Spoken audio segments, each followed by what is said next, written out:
Hello police, देखिए अभी अभी मेरे हाथों मेरी पत्नी का खून हो गया है।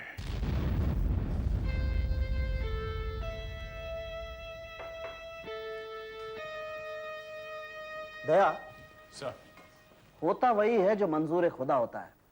किसी ने बहुत कोशिश की फिंगरप्रिंट मिटाने की, लेकिन देखो वहां ग्लास के नीचे फिंगरप्रिंट है।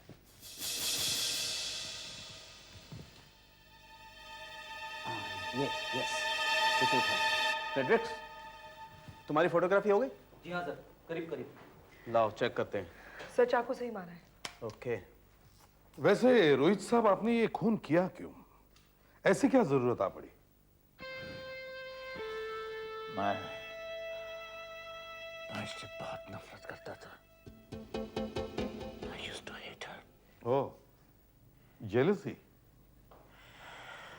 नहीं, अपमान, बेइज्जती। मेरी हालत इस घर में एक कुत्ते की तरह थी। कभी कभी मुझे हड्डी फेंक दी जाती थी बस। इसे अपनी अमीरी पर बहुत घमंड था। मुझे हर रोज इस बात का एहसास दिलवाया जाता था कि मेरी औकात क्या है, मैं क्या हूं।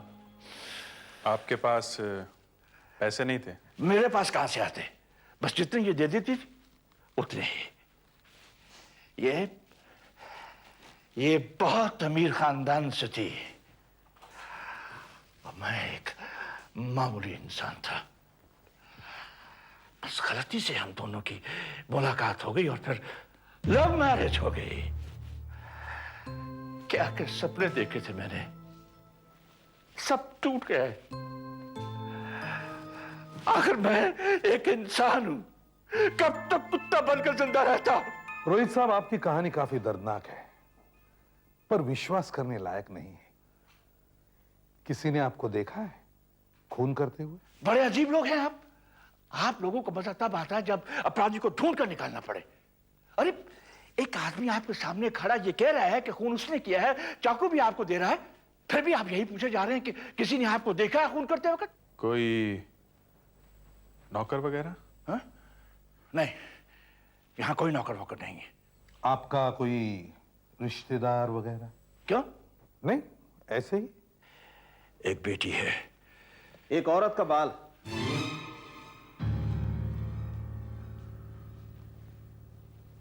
जी हाँ, एक औरत का बाल है, इनके शरीर पर से मिला है। इन्हीं का होगा? जी नहीं, ये बाल इनका नहीं हो सकता है, क्योंकि इनके बाल छोटे हैं और ये बाल काफी लंबा है। आपकी बेटी को बता देते कि उसकी मां की मौत हो गई है। जरा संभल के बताइएगा, वो बेचारी इस सदमे को बर्दाश्त नहीं कर पाएगी। ठीक है, तो फिर आप खुद ही बताइए। नहीं, मैं नहीं बता सकता। क्या बोलूंगा उसे कि उसके बाप ने खून किया है? आप भी बताइए। तुम्हें क्या लगता है अभिजीत? सर खुद ही बोल रहा है कि खून उसने किया है। हमारा काम तो आसान हो गया दिखता है। हाँ, पर वो ऐसा बोल ही क्यों रहा है? ये समझ में नहीं आ रहा सर कि क्यों। एक तो उसे किसी ने देखा भी नहीं है। हाँ, और दूसरा वो चाकू और वो खून लगे कपड़े वो फेंक सकता था या जला सकता था, सारे सबूत मिटा सकता था। लेकिन अपने आप को पुलिस के हवाले करने की उसे इतनी जल्दी क्यों है? सर हो सकता है कि खून करने के बाद इसे अपनी गलती का एहसास हुआ हो और इसने सोचा कि पुलिस को बुलाना ठीक रहेगा। नहीं अभिजीत, मुझे तो कुछ गड़बड़ लगती है। आपका मतलब ये झूठ बोल रहा है? बिल्कुल। मगर क्यों सर? किसी को बचाने के लिए। किसको? यही तो हमें ढूंढना है, किसको। वो कौन हो सकता है जिसे बचाने के लिए ये फांसी पे चढ़ने के लिए तैयार है?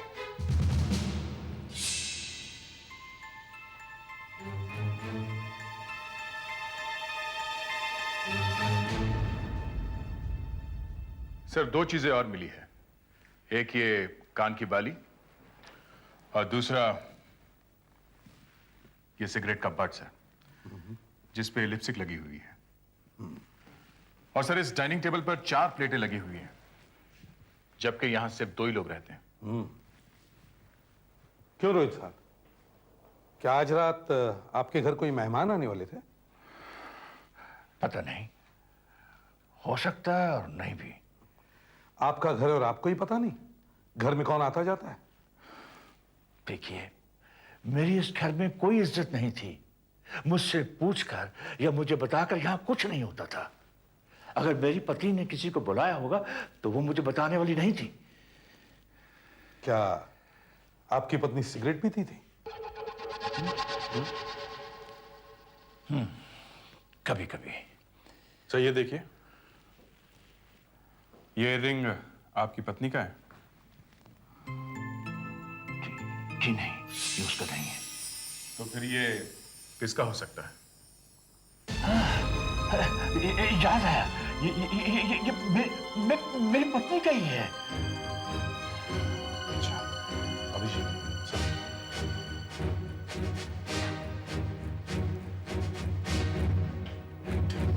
तुम जाके उनकी बेटी को मिलो। मेरी माँ की मौत होगी और आपको इस इयरिंग की पड़ी है। क्या फर्क पड़ता है अगर ये मेरी माँ की है भी या नहीं? नहीं, वैसे फर्क तो पड़ता है, लेकिन खैर जाने दीजिए। और आपने बिना बात के मेरे पिताजी को क्यों पकड़ा? वो कोई खून नहीं कर सकते।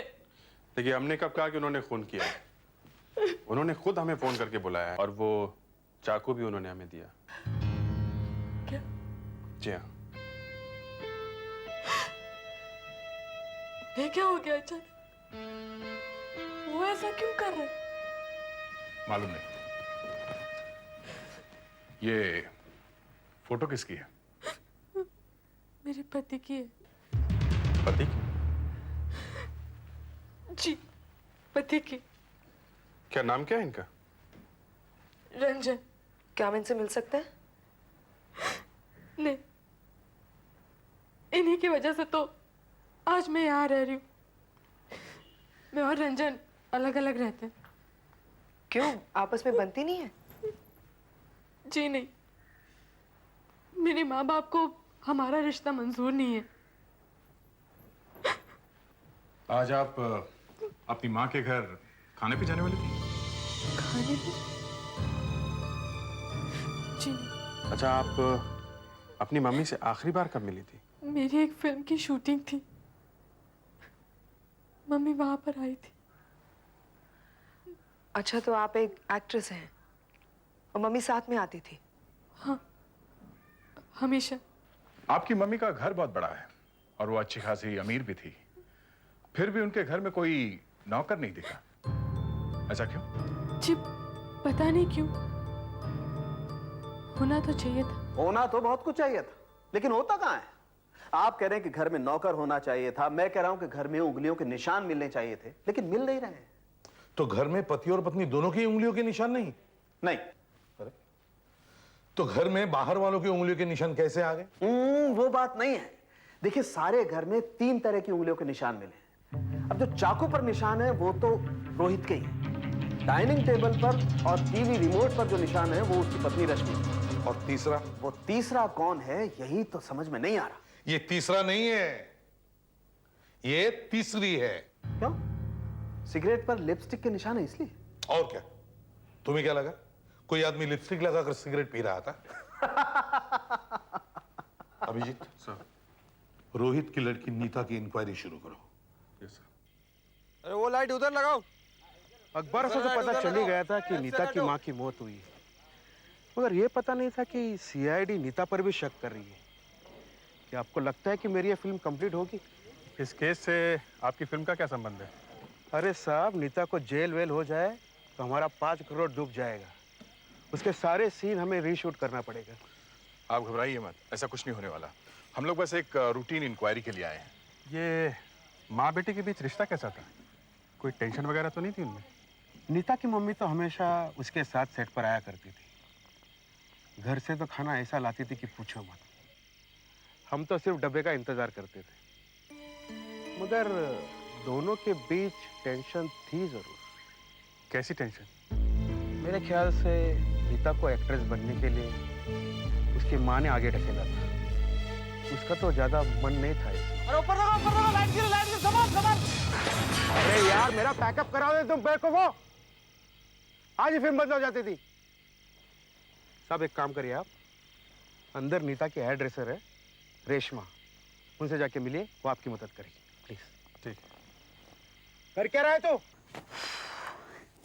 हाँ, मुझे अच्छी तरह याद है, उस दिन माँ बेटी में जबरदस्त झगड़ा हुआ था। माँ और बेटी के बीच झगड़ा? किस बात पे? वो क्या है ना कि नीता ना एक्टिंग वैक्टिंग छोड़कर वापस अपने पति के घर जाना चाहती है, पर ये बात उसकी माँ को बिल्कुल नहीं पसंद थी। बस इसी बात को लेकर माँ बेटी में हमेशा झगड़ा, हमेशा युद्ध। तो वो दोनों आपके ही सामने लड़ने लग गई? जब कोई गुस्से में होता है तो ये कहाँ देखता है कि सामने कौन खड़ा है। फिर क्या हो? फिर क्या होना था? माँ बेटी को बुरा भला कहने लग गई और बेटी माँ को। आपने मेरी जिंदगी में आग लगा दी, मेरी शादी बर्बाद करके रख दिया आपने। इस शादी से ही तुम्हारा एक्टिंग कैरियर बर्बाद हुआ है, मेरी वजह से नहीं हुआ है। क्या जरूरत थी इतनी जल्दी शादी करने की? शादी मैंने की है मम्मी, आपको जल्दी क्यों हो रही है? मुझे नहीं करनी है एक्टिंग वैक्टिंग, मुझे नहीं बनना है, मुझे नहीं बनना है। आपको पसंद है मम्मी, फिल्मों का ग्लैमर मुझे नहीं है। बकवास बंद कर। यही सच्चाई है मम्मी, आप खुद तो हीरोइन बन नहीं सकी, इसलिए मुझे बनाने पर तुली हुई है। तेरी इतनी हिम्मत, मेरी बेटी और मुझे से ब्याह? इतना सब कुछ किया तेरे लिए, उसका ये इनाम मिला मुझे? जा, नहीं बनना है कुछ तो मत बन। जा अपने रंजन के पास जा। शाम को उसकी माँ का फोन आया, शायद गुस्सा ठंडा वंडा हो गया होगा। दोनों ने एक दूसरे से माफी भी मांगी। चलो अच्छा ही हुआ, माँ बेटी का रिश्ता है, आखिर कब तक अलग रह सकते थे? सही। एक बात बताओ, हाँ? नीता सिगरेट पीती है क्या? हाँ पीती तो है, मगर कभी कभी, हाँ कभी कभी पीती है। कोई खास ब्रांड या कोई भी? नहीं, नाम वाम तो मुझे नहीं मालूम, मगर सफेद वाली पीती है, वो जो ऊपर से नीचे तक सफेद होती है ना, वो सिगरेट।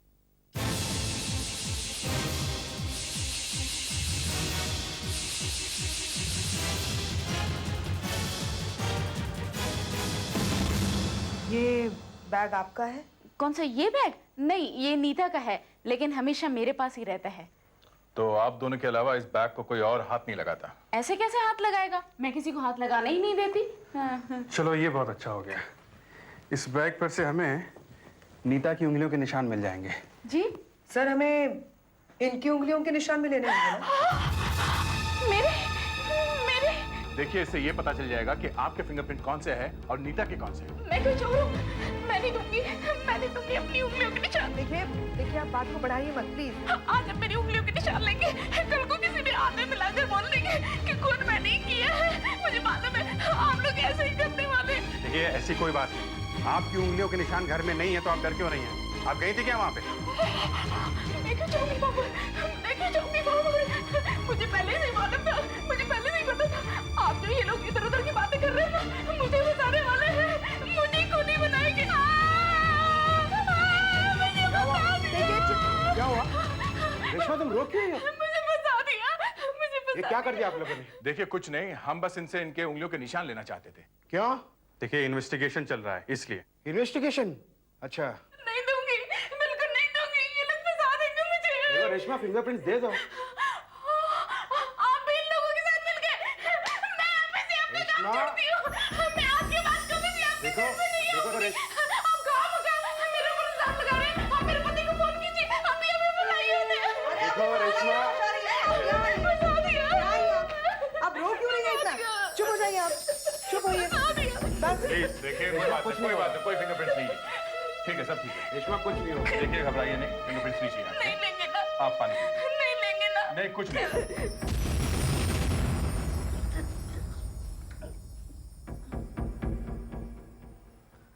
तो आप लोगों ने बड़ी होशियारी के साथ हेयर ड्रेसर रेशमा की उंगलियों के निशान इस क्लास पर ले लिए। जी हाँ। मगर अफसोस कि दिल गड्ढे में। दिल गड्ढे में? ये अचानक नई शेरो शायरी डॉक्टर साहब? नहीं नहीं, वो बात नहीं। मतलब यह है कि अफसोस इस बात का है कि घर पर जो तीसरे आदमी की उंगलियों के निशान थे वो रेशमा के नहीं है। गुरु, हम कब कह रहे थे कि वो रेशमा के हैं? जी हाँ, ये प्रिंट्स हम इसलिए लेकर आए थे कि इस वैनिटी बैग पे जो उंगलियों के निशान हैं उसमें से आप रेशमा की उंगलियों के निशान निकालकर एक तरफ रख सको। तो जो बचेंगे वो नीता के ही प्रिंट्स होंगे, और अगर हमें नीता के प्रिंट्स घर में मिलते हैं तो इसका मतलब है नीता घर में गई थी। बॉस, मैंने वो भी करके देख लिया। घर में नीता की उंगलियों के निशान नहीं है। नहीं? तो फिर अभिजीत, तुम लोग घर के आसपास पड़ोसियों से पूछताछ शुरू। वो रहे बॉस। ये सब? या थैंक यू। ओके। 3 4 5 6। भाई साहब नमस्ते। नमस्ते। हम सीआईडी से। सीआईडी? हाँ, जरा आपसे काम था। जी बोलिए।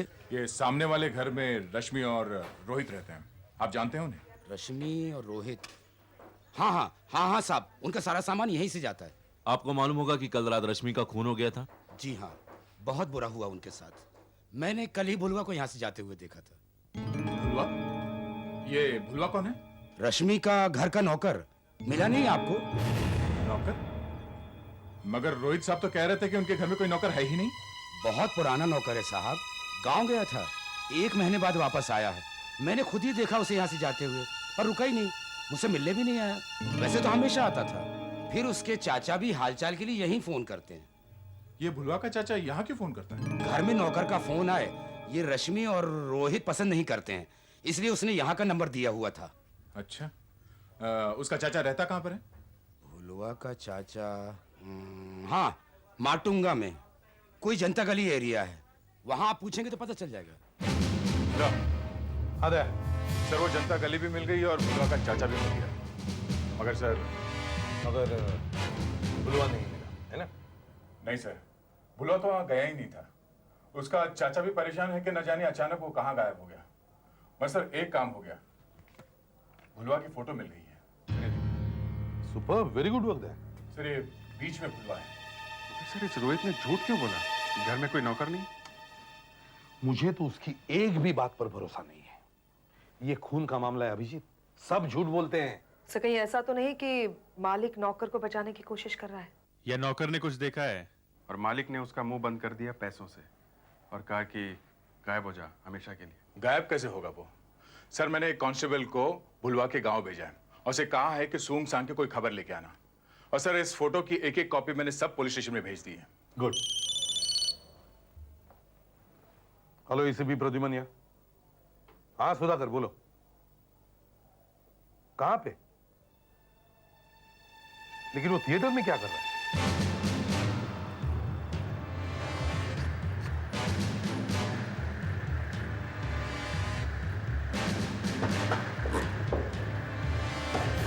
सर यहाँ पर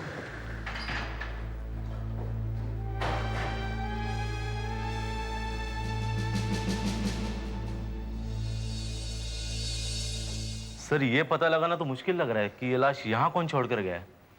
गाड़ी में और कुछ मिला? नहीं सर, कुछ भी नहीं मिला। आशा, सर। जरा मैनेजर को बुलाओ। Yes sir. बेचारा गुलवा, इतने दिनों घर वालों की सेवा की और उसे ये इनाम मिला। सर वो गांव गया है क्यों होगा? और वापस आया भी तो किसी ने देखा नहीं उसे। अगर वो यहाँ सिनेमा हॉल की पार्किंग में ही आके क्यों मारा? हाँ, यही तो बात है। यहां सिनेमा पार्किंग में आके क्यों मरा? या उसकी लाश बाहर से यहां लाई गई? सर, हाँ, यह है सिनेमा हॉल के मैनेजर। Hello sir. ये गाड़ी किसकी है? सर ये गाड़ी इस हॉल के मालिक की है, सालों से यहाँ पर खड़ी हुई है। चूंकि उन्हें इससे बहुत प्यार है इसलिए इसे बेचते नहीं हैं। ये लाश पहले किसने देखी यहाँ पे? सर हमारे यहाँ का जो स्वीपर है उसके बच्चे यहाँ पर खेलने के लिए आते हैं। कल रात का शो खत्म होने के बाद जब वो लोग इस गाड़ी पे सोने के लिए आए तभी उन्होंने देखी ये लाश। शायद पिक्चर देखने के बहाने कोई यहां आया होगा और चुपके से लाश को यहां डाल के भाग गया। जो लोग यहाँ फिल्म देखने आए थे उनकी गाड़ियों का नंबर मिल सकता है? नहीं सर, हम कहाँ से नंबर दे सकते हैं? क्यों? जब आप पार्किंग टिकट इश्यू करते हो तो नंबर नहीं लिखते? नहीं सर, हमारे यहाँ पैसे लेकर गाड़ी ऐसे ही पार करने देते हैं।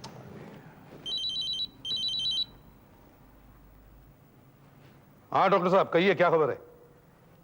खबर अच्छी है, मगर यहां खबर अच्छी नहीं है गुरु। उस बेचारे नौकर की लाश मिली है। हाँ, एक सिनेमा हॉल के पार्किंग लॉट में, गाड़ी की डिक्की में। हाँ। अच्छा, बाल को ध्यान से देखा आपने? बाल की खाल उतार दी? हाँ बॉस, इस बार तो मैंने बाल की खाल निकाल ही ली। खाल के नीचे क्या मिला, जरा दिखाइए तो। हेयर ड्रेसर रेशमा का जो vanity bag Abhijeet and company ने मुझे ला करके दिया, उसमें से मुझे एक हेयर ब्रश मिला। दूसरों के मामले में नाक घुसेड़ रहे हो गुरु। You are invading somebody's privacy. ये तो आपको तब सोचना चाहिए था जब आप लोगों ने मुझे वैनिटी बैग ला करके दिया। मुझे वैनिटी बैग मिल गया, मैंने सूंघना शुरू कर दिया। खैर, हम लोग बात कर रहे थे इस ब्रश की। इस ब्रश में से मुझे एक बाल मिला और जब मैंने इस बाल को उस बाल से मिला करके देखा जो मुझे नीता की मां रश्मि की डेड बॉडी पर से मिला था, तो आपने फौरन मुझे फोन कर दिया। तो क्या करता, मैं तो यहां खुशी के मारे डांस करने लगा था। बॉस, दोनों बाल एक जैसे, दोनों बाल नीता के ही हैं। इसका मतलब है नीता उस दिन अपनी मां के घर गई थी। 200% अपनी मां के घर गई होगी, उससे गले मिली होगी और अपना बाल वहां छोड़ आई। सर, नीता ने झूठ बोला था कि वो अपनी मां के घर नहीं गई थी। इस नीता को पकड़ना चाहिए। वो अभी कहां है? आशा उस पर निगाह रखे हुए है, उसके पीछे लगी हुई है वो।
हेलो। आशा, कहाँ पे हो? सीव्यू में? हाँ सर। और वो लोग? नीता रंजन के साथ में है। वो लोग हैं वहां पे? दोनों रेस्टोरेंट में लंच कर रहे हैं सर।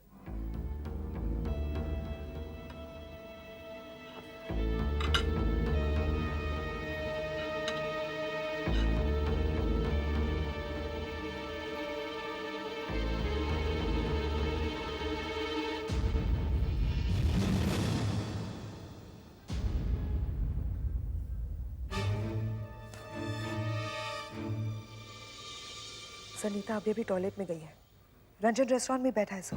दया, सी व्यू लो। देखो, उसे अपनी निगाह के सामने से गायब मत होने दो। हमें उन्हें पकड़ना ही है। और देखो, हो सके तो तुम खुद पकड़ लो। ठीक है सर, जैसे ही वो बाहर आएगी मैं उसे पकड़ लेती हूँ। Right sir. बिल, आशा वहां अकेली और वो दो है। और अगर नीता अपनी माँ का खून करवाने में या करने में शामिल है तो वहां रेस्टोरेंट में कुछ हो ना जाए। मतलब वो लोग वहां पे कुछ प्लानिंग कर रहे होंगे ना, वरना अचानक आपस में मिलते क्यों? पहले तो नीता कह रही थी कि वो और रंजन मिलते नहीं है। दया, वहां जरूर कुछ होने वाला है। जल्दी चलो, हरी अप। बस हम लोग वहां पहुंच ही गए।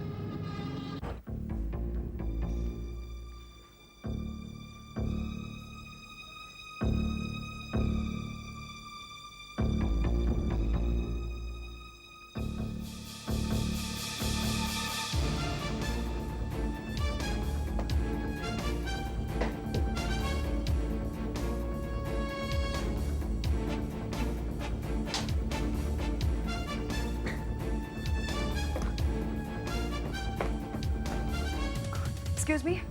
Yes excuse me. यहाँ इस टेबल पर अभी एक आदमी खाना खा रहा था, वो कहाँ गया? वो अचानक कहने लगा कि मुझे बाहर घूमना है बीच पे, तो हमने उसके लिए पीछे का ये रास्ता खोल दिया। उसे पैसे दिए? हाँ, उसने बिल तो पे किया। Oh no.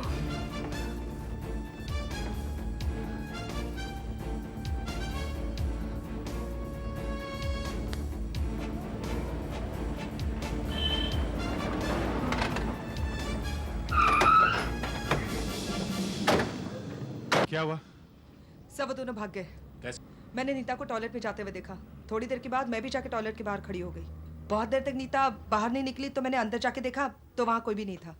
रेस्टोरेंट में गई तो रंजन पीछे के रास्ते से भाग चुका था। ओह, तो उन्हें पता चल गया था कि तुम उन पर नजर रख रही हो। नीता एक्ट्रेस है, बाथरूम में मेकअप कर लिया होगा, सामने से निकल गई होगी। विग वगैरह लगा लिया होगा, जल्दी पहचानना मुश्किल होता है। लेकिन ये लोग भागे कहाँ होंगे? चलो पहले नीता के घर चल के देखते हैं। रोहित साहब, आपकी बेटी और दामाद शहर छोड़कर भागने की कोशिश कर रहे हैं। मेरी बेटी और दामाद? मगर क्यों? हाँ, क्यों? अब पर क्यों? आप बताइए क्यों? अरे आप बताइए ना। मुझे कहना तो नहीं चाहिए, मगर हमें लगता है कि आपकी पत्नी के खून में आपकी बेटी का भी हाथ है। आपका दिमाग खराब हो गया है। आप जरा सोच समझ कर तो बात कीजिए। सोच समझ के ही बोल रहा हूं। खून में आपकी बेटी का हाथ है और आप उसे बचाने की कोशिश कर रहे हैं। अब यह नया चक्कर चलाया है आपने। अगर मुझे मालूम होता कि आप कान को यूं नहीं हाथ घुमा के यूं पकड़ते हैं तो मैं आपको फोन करके घर पे कभी बुलाता ही नहीं। आपको मैं बता चुका हूं कि खूनी मैं हूं। आप हैं कि आप मेरी बेटी को खूनी बनाने में जुटे हुए। करो करो, पकड़ो पकड़ो, अपने कान को ऐसे पकड़ो, ऐसे पकड़ो। सिर्फ यूं ही नहीं, ऐसे भी करना पड़ेगा, समझे? एक और नया पैंतरा। हाँ, कहीं करना ना पड़े। ये? हाँ, गलतियों की माफी मांगनी पड़ेगी। अरे ये तो क्या, मैं ये भी करने को तैयार हूं, पर मेरी बेटी को कुछ न करो प्लीज।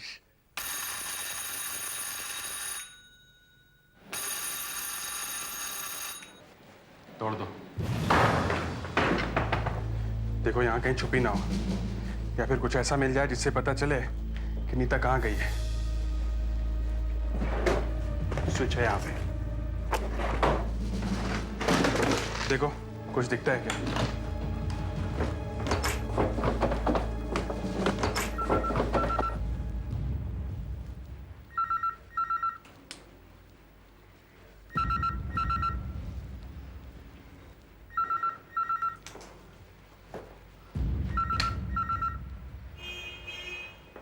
उठाओ फोन। Hello hello.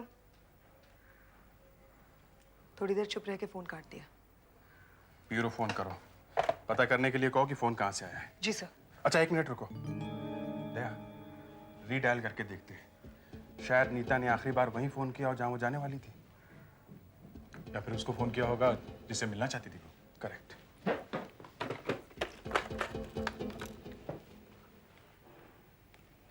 नमस्कार। इंडियन एयरलाइंस की उड़ान सूचना सेवा में आपका स्वागत है। Welcome to Indian Airlines flight information. कृपया आगे बढ़ने के लिए। ये तो इंडियन एयरलाइंस का इंक्वायरी नंबर है। ये फ्लाइट्स के जाने के समय बता रही है। अच्छा, टाइम क्या हुआ? 2:45। 2:45। एक बार और रिडायल करो, पता करो कि इस वक्त कौन कौन सी फ्लाइट कहाँ जा रही है। Thank you very much. हो गया? हाँ हो गया, चलो।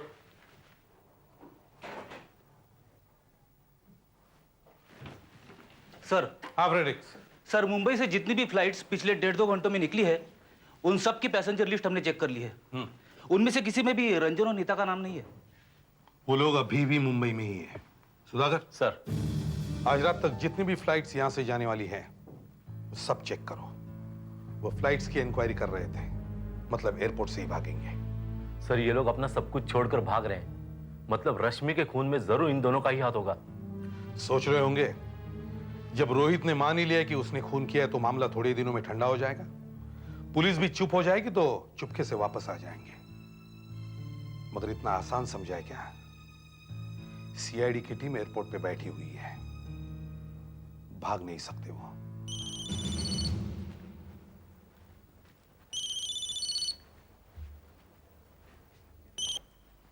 हेलो एसीपी प्रद्युमन यार। हाँ अभिजीत बोलो, कोई अच्छी खबर? क्या मुंह में घी शक्कर? तुम्हारे भी मुंह में घी शक्कर। कहां पे मिले? पहले रंजन और फिर नीता। हाँ लेके आओ दोनों को यहां पे जल्दी। पकड़े गए दोनों एयरपोर्ट पर। हाँ तो नीता और रंजन कहां भागने की तैयारी में थे? तुम्हें क्या लगा खून करके बच जाओगे? हमें माफ कर दीजिए सर, हमसे बहुत बड़ी गलती हो गई सर। लानत है ऐसी गलती पे। मां को ही मार दिया है? क्या हुआ था उस रात को? उस रात मैं और रंजन मम्मी के घर खाना खाने गए थे, तभी मम्मी और रंजन का झगड़ा हो गया। किस बात पे? मम्मी हमेशा हमारी शादी में दखल दिया करती थी और इसी वजह से मैं और रंजन अलग अलग रहने लगे थे। अच्छी भली हमारी जिंदगी चल रही थी, उसने सब कुछ बर्बाद करके रख दिया। जब देखो चू चू चू चू, जब देखो तभी रोना है। मैंने उनसे कहा हम जैसे भी हैं आप बस हमें हमारे हाल पर छोड़ दीजिए, और भड़क गई, थप्पड़ मार दिया मुझे। उसके बाद मुझे नहीं पता क्या। फिर रंजन ने टेबल पर पड़ा हुआ चाकू उठाया और मम्मी को मार दी।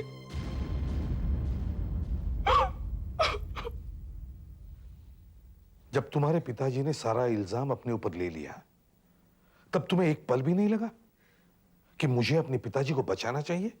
क्या करती? सच बोलती तो रंजन फंस जाता। उस नौकर बुलवा को क्यों मारा? बुलवा को? बुलवा को हम क्यों मारेंगे? वो तो उस वक्त घर में था ही नहीं। सच बोल रही हो? हाँ, हम सच बोल रहे हैं। अच्छा, तुमने अपने पिताजी को बताया कि मां का खून हो गया? नहीं। फिर तुमने बताया? जी नहीं। तुमने नहीं बताया, तुमने भी नहीं बताया, तो फिर रोहित को पता कैसे चला? चलिए अब पकड़िए कान। आप तो आपको कोई शक नहीं रहा ना कि मेरी बेटी खूनी नहीं है? जी नहीं, अब शक नहीं रहा। आपकी बेटी ने मान लिया है कि आपकी पत्नी का खून रंजन ने किया है। नहीं, वो झूठ बोल रही है। रंजन पकड़ा जा चुका है। जो फिंगरप्रिंट्स आपके घर से मिले थे उनमें से एक रंजन का ही है। ओह माय गॉड, ये सब क्या हो गया? आप उसे बचाना क्यों चाहते थे? और क्या करता? मेरी बेटी की जिंदगी का सवाल है। वो अपने पति से बहुत प्यार करती है। अगर रंजन को कुछ हो जाता तो नीता भी मर जाती, उसकी जिंदगी बर्बाद हो जाती। बस उसे बचाने के लिए मैंने ये सब कुछ किया। देखिए रोहित साहब, एक बाप के दिल की बात मैं समझ सकता हूं, मगर एक बात है, अगर आपकी पत्नी का खून रंजन ने किया है तो फिर यह बात आपको कैसे पता चली? उस रात रंजन और नीता खाने पर आने वाले थे। रंजन की अपनी सास से बिल्कुल नहीं बनती थी, वो दोनों हमेशा आपस में लड़ते रहते थे। मुझे लगा कि ये उसी ने किया होगा। अपने दामाद को बचाने के लिए आपने इतना बड़ा प्लान बनाया है? अगर खूनी कोई और निकलता तो? और कौन? आपका नौकर। हाँ? नहीं, वो ऐसा नहीं कर सकता। क्यों? वो दरअसल उसने तो मुझे बताया कि रंजन ने खून किया है। अच्छी तरह से याद है आपको? जी हाँ। मगर आपकी बेटी तो कह रही है कि उस वक्त वो नौकर वहां था ही नहीं। नहीं, वो झूठ बोल रही है। अच्छा ठीक है, आपके नौकर ने आपको बताया कि खून किसने किया है, उसके बाद वो कहां गया? वो न जाने अचानक कहां भाग गया? भाग गया सीधे सिनेमा हॉल में मरने के लिए? मुझे नहीं पता, मुझे नहीं पता।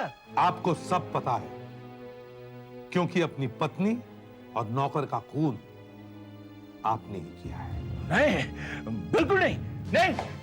चलो सच सच बता दो। हाथ उठाओ। सच सच बता दे। हाथ उठाओ, मैं कहता हूं। बताओ। अरे मैं कहता हूं, पहले हाथ उठाओ। बताओ, हाथ उठाओ। रश्मि मुझसे डिवोर्स लेना चाहती थी, मुझे घर से निकाल देना चाहती थी। अगर ऐसा हो जाता तो मैं तो सड़क पर आ जाता, ये ऐशो आराम दौलत सब कुछ छिन जाता, मुझे तो भीख मांगनी पड़ती। तभी ये मौका मेरे हाथ लगा। उस रात जब मैं घर आया तो मैंने देखा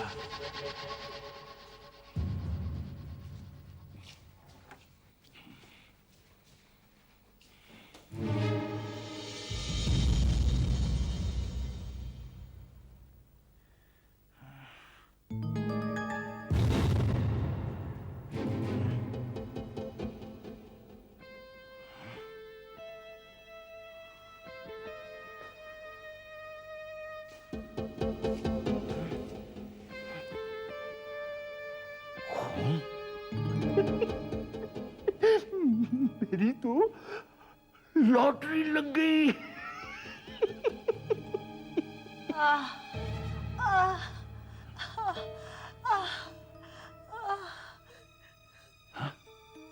रंजन ने मुझे चाकू मार दिया रोहित। नीता भी साथ में थे। रोहित प्लीज प्लीज बचा लो मुझे। बचा लूं? नहीं, तुझे बचाकर मैं फिर से भिखारी नहीं बनना चाहता। साहब, तुम तो छुट्टी पर गए थे ना? जी साहब। वापस कब आए? आज शाम को साहब। तुमने बहुत बड़ी गलती कर दी। अब तुझे बहुत लंबी छुट्टी पर जाना पड़ेगा। बुलवा की लाश को मैंने सिनेमा हॉल में फेंक दिया। मुझे मालूम था कि वहां बरसों से एक पुरानी गाड़ी पड़ी है। घर वापस आया तो मेरे दिमाग में सिर्फ एक ही बात चल रही थी कि रंजन को कैसे फंसाया जाए। फिर अचानक मैंने वहां रंजन के कानों की बाली और कुछ सिगरेट के टुकड़े पाए। मैंने सुराग के लिए उन्हें इधर उधर फेंक दिया और वही आपके हाथों लग गए। बस। रोहित साहब, आप एक होशियार आदमी हैं। आपको तो मालूम ही होगा कि दो खून करने वाले के साथ कानून क्या करता है। अब फांसी के वक्त अपनी पत्नी और नौकर से माफी मांग लेना।